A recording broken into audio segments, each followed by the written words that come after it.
أعوذ بالله من الشيطان الرجيم. بسم الله الرحمن الرحيم. السلام عليكم ورحمة الله وبركاته.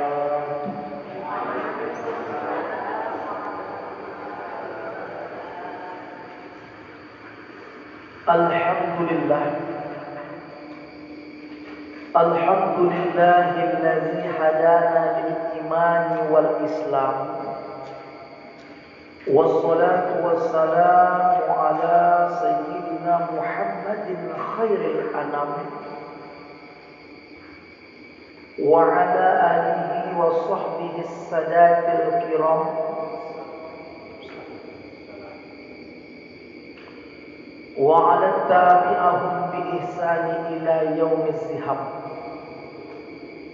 Allahumma salli wa sallim ala sayyidina Muhammadin tibbil qulubi wa dawaiha wa afiyatil abdani wa sifaiha wa nuril absari wa dhiyaiha wa ala alihi wa sahbihi wa barik wa sallim. Amma ba'du, qala Allah Ta'ala fil Qur'anil Karim wa huwa asdaqul qa'ilin. A'udzu billahi minasy syaithanir rajim. Bismillahirrahmanirrahim.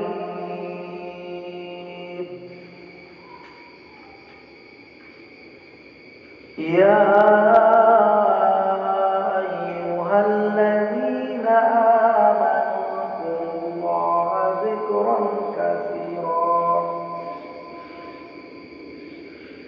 wa qala nabiyina Muhammadin sallallahu alaihi wasallam fil kitabil hadis mathalul ladzi yadhkuru rabbahu wal ladzina la yadhkuru rabbahu mathalul hayyil wal mayyit. Muttafaqun alaihi. Rasulullah sallallahu alaihi wasallam bersabda, perumpamaan orang yang berzikir kepada Allah dengan orang yang tidak berzikir adalah seperti orang yang hidup dengan orang yang mati. Shadaqallahul azim wa shadaqan nabiyil karim. Ibu bapak hadirin dan hadirat yang dirahmati Allah Subhanahu wa taala. Bersyukur kita kepada Allah masih dipertemukan dalam majelis ta'lim di masjid yang kita cintai ini, sembari kita bermohon kepada Allah, ya Allah, berkah kami menghidupkan majelis taklim, jadikan kami termasuk orang-orang yang amil serta alim. Setiap niat dan langkah kami bernilai silaturahim, dijauhkan daripada sifat-sifat yang zalim, serta dicintai oleh Allah yang Maha Karim. Amin ya rabbal alamin. Atas nikmat yang diberikan Allah layak kita syukuri sangat banyak. Baik itu berupa kesehatan, kesempatan.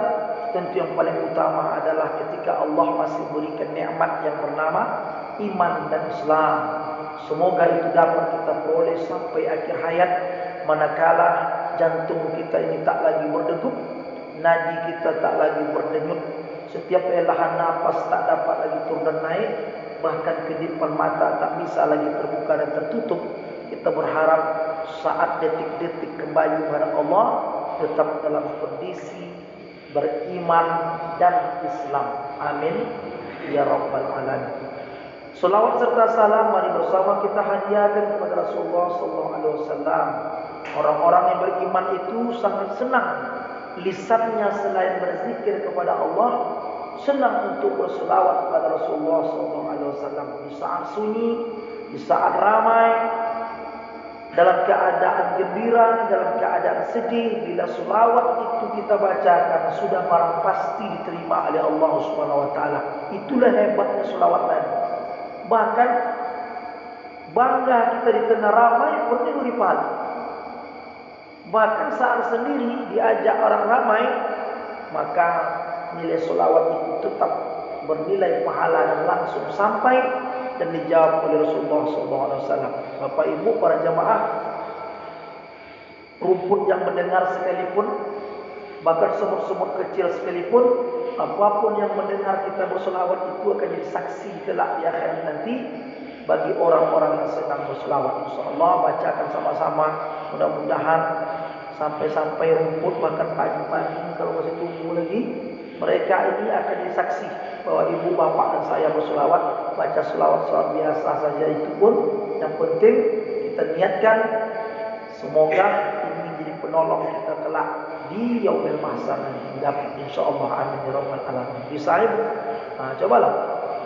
Salatullah salamullah ala Taha Rasulillah. Salatullah salamullah ala Yasin Habibillah. Salatullah salamullah ala Taha Rasulillah. Salatullah salamullah ala Yasin Habibillah. Tawasalna bismillah wa bil hadi Rasulillah wa kulli mujahidillah bi ahlil bari ya Allahumma salli ala Sayyidina Muhammad wa ala ali Sayyidina Muhammad. Ya Allah, jadikan kami terkhusus yang bergabung dalam pengajian ini dan umumnya seluruh umat Islam, saudara-saudara kami muslim-muslimah telah mimil masa mendapatkan syafaat Rasulullah dalam dunia ini, mendapatkan keberkahan dalam kehidupan. Amin ya rabbal alamin. Bapak Ibu hadirin wal hadirat rahmati Allah Subhanahu wa taala, mari kembali kita mengaji dalam lanjutan kajian kita tentang bab yang berhubungan dengan fadilah zikir, tentang fadilah zikir yang sama-sama kita ketahui bahwa Rasulullah SAW pernah menyampaikan seandainya orang berjihad sabilillah terpenggal kepala, terburai isi perut, bila dibandingkan dengan pahala orang-orang yang berzikir, maka tentu lebih besar lagi pahala orang-orang yang berzikir itu. Bahkan jika ada orang memiliki uang emas intan, lalu dia sedekahkan seluruh harta ini, tak akan dapat mengimbangi fadilah betapa hebatnya nilai zikir. Kalau dibandingkan, bukan berarti pahala sedekah itu sedikit. Saking banyaknya itulah perbandingannya dengan zikir. Tapi tetaplah nilai zikir ini satu amalan yang menjadi prioritas dalam beramal. Siapapun kita, tidak ilmu kita, jangan biarkan hati kosong tanpa zikir. Karena kita sudah ngaji bahwa sebagaimana ikan perlu hidup dengan air, maka terlebih penting lagi hati perlu hidup dengan zikir, insyaallah. Maka bicara tentang Al-Quran dan hadis tentang zikir tak terhitung banyaknya, cukup banyak yang berhubungan dengan zikrullah. Kita sudah mengaji itu ada pesan dalam Al-Quran, dalam hadis. Salah satu dalam Quran itu disampaikan bahwa Allah Subhanahu wa taala berfirman, "Ya ayyuhalladzina amanu dzkurullaha dzikran katsiran." Wahai orang-orang yang beriman, berzikirlah kamu kepada Allah dengan zikir yang sebanyak-banyaknya, sehingga tak ada lagi angkanya. Sebanyak mana kita perlu kepada Allah, maka tentu sebanyak itu pula lah kita senang berzikir. Nah, kemudian Rasulullah SAW menyampaikan bahwa laki-laki perempuan tak ada bedanya dalam amalan zikir. Tapi kalau amalan solat ada beda laki-laki sama perempuan. Mungkin dalam segi syarat sunat antaranya menutup auratnya sudah berbeda. Tapi kalau zikir tetap Nabi katakan az-zakiruna Allaha katsiran waz-zakirat, bahwa kaum laki-laki dan perempuan yang banyak berzikir. Jadi bagaimana bunyi zikirnya, bagaimana tata caranya, ada berbeda laki-laki dan perempuan. Kenapa? Karena final kita waktu lahir, start kita lahir zikir. Karena orang mengazankan kita. Apa bedanya waktu meninggal? Waktu lahir kalimat la ilaha illallah diletakkan di akhir kalimat azan. Kita baru lahir, kalimat yang terakhir diletakkan pada waktu azan la ilaha illallah. Bisa kita tidak mati, kita yang mau berakhir. Tapi kalimat la ilaha illallah letakkan di depan. Begitulah nilai luar biasa. Bahkan dari Mu'az bin Jabal pun pernah menyampaikan kepada Rasulullah, an Mu'az bin Jabal, dari Mu'az bin Jabal radhiyallahu anhu, qala Rasulullah sallallahu alaihi wasallam, bersabda Rasulullah sallallahu alaihi wasallam, laisa yatahassaru ahlul jannati illa ala sa'atin marat fihim lam yadhkurullah ta'ala fiha. Ada sini menjelaskan tentang ada orang yang menyesal di dalam surga.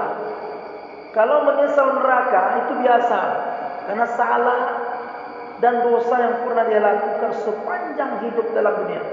Tapi ada dalam surga orang menyesal, bukan menyesal karena tak masuk surga, bukan pula menyesal karena sudah masuk dalam surga, bukan. Apa disesalkannya? Tentang zikir. Kenapa dia dulu zikir? Andai kata tahu balasannya banyak begini, padahal orang sholat juga sama kita sholat, puasa orang puasa juga dia, zakat orang zakat juga dia, bersedekah orang bersedekah dia juga, sholat sunat orang sholat sunat juga dia, mengaji orang mengaji juga dia. Tetapi orang yang sama perbanding ini tadi, ada di antara mereka itu dilebihkan Allah Ta'ala nilai daripada balasan amal dia. Siapa mereka? Itu yang dikatakan Rasulullah SAW, tidak akan menyesal ahli surga kecuali suatu saat saja yang disesalkan. Apa itu? Yang telah mereka lalui tanpa zikir kepada Allah Ta'ala di dalamnya. Kenapa lu tak banyak aku buat ini? Padahal sama-sama masuk surga. Apa makna pesan kepada kita? Pertama, ada orang melewati hari tanpa ada zikir, padahal dia dalam surga karena amal-amal lain. Kalau orang yang kedua, kalau masuk surga kita karena amal-amal kita, karena rahmat Allah, itu pantas. Dan dia menyesal karena kurangnya amal tadi, orang itu tidak heran, karena sama-sama surga. Tapi kalau derajat diangkat Allah lebih tinggi, karena itu berhubung karena dia berzikir sama Allah. Yang ketiga pesannya apa? Sedangkan orang dalam surga saja masih kurang lagi Pak. Kenapa dulu tidak beramal lebih banyak? Lalu bagaimana dengan orang yang dalam neraka? Nah, jadi orang yang masih beruntung di dunia ini tidak akan menyesal kata Rasulullah ahli surga, kecuali suatu saat. Dulu waktu pernah hidup dia tak mau nak mengucapkan la ilaha illallah, agak-agak banyaklah sedikit dibanding orang-orang biasa. Nah, kita sama mengaji ini Pak, tapi ada orang berbeda. Kenapa? Dia lebih banyak mengucapkan itu tadi. Entah Allah Allah, ataukah la ilaha illallah, entahkah subhanallah, entahkah Allah akbar, ada terituk. Nah, tapi kecuali yang sudah dibuatkan zikirnya yang sudah pas 99, 33 subhanallah, 33 alhamdulillah, 33 Allah akbar, itu memang sudah ada ketentuannya. Tapi ada orang tanpa batas ini sampai dzikron katsiran. Bukan ini ustaz, bukan mesti Pak Kiai, bukan Pak. Tapi ada orang-orang yang mengisi relung batin dia ini dengan zikir-zikir. Mana tahu dengan itu? Dari rumah dia, dari sholat dia. Nah, itu kembalilah rahasia hati kita kepada Allah bagi orang-orang mengamalkan ini. Maka tak akan kita ukur Pak. Berapa zikir tiap hari? Berapa tasbih sudah kau putuskan? Ada? Putus tasbih saking banyaknya. Kita tak tanyakan itu. Karena mereka punya hati dan punya zauk kepada Allah. Termasuk ibu-ibu ini, bapak-bapak, termasuk saya. Kita mana tahu Bapak? Jangan lagi bicara tentang pahala. Kalau pahala tak udah pasti dia banyak zikir. Tapi mereka yang mau memperbuat ini. Nah, dari itu mari kita lanjutkan kajian sebagaimana dijelaskan oleh Syekh Aliul Marsofi Syekh Aliul Mursofi dalam kitab yang bernama Minhajus Saliki ila Asrofil Masalik, dalam Mukhtasar Risalah Qusairi yang dinukil daripada setengah orang arifin, bahkan orang yang mulia, dari kemegahan kelebihan zikir ini. Yang lain sudah kita sampaikan.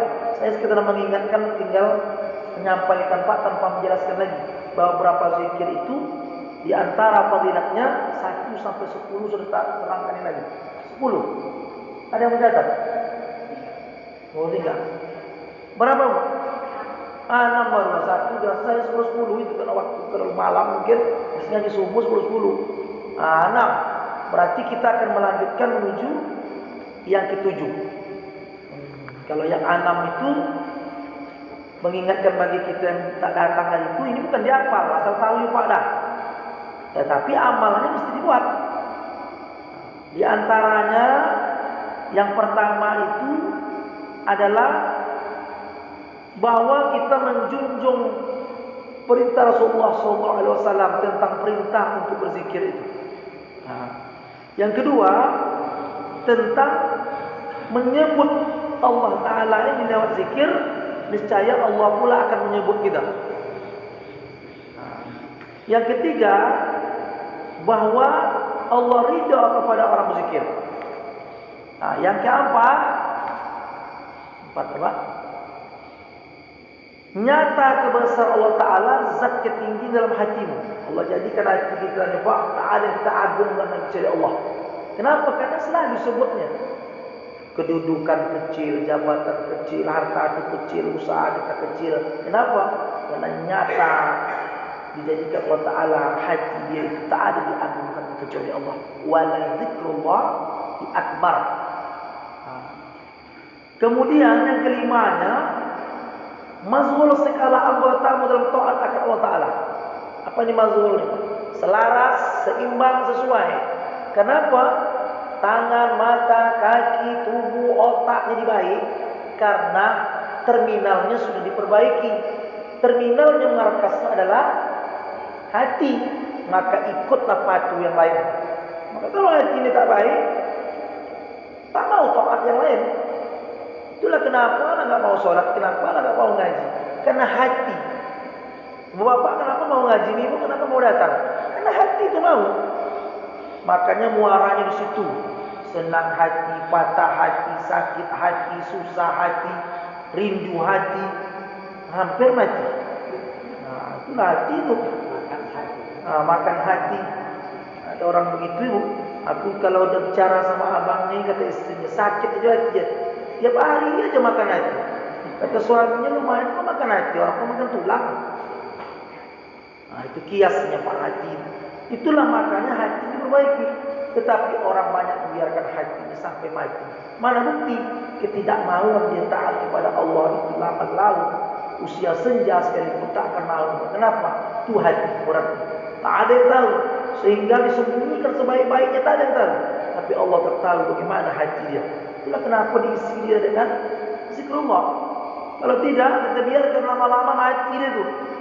Makna mati itu orangnya hidup tapi hatinya mati. Orangnya makan, minum, tidur.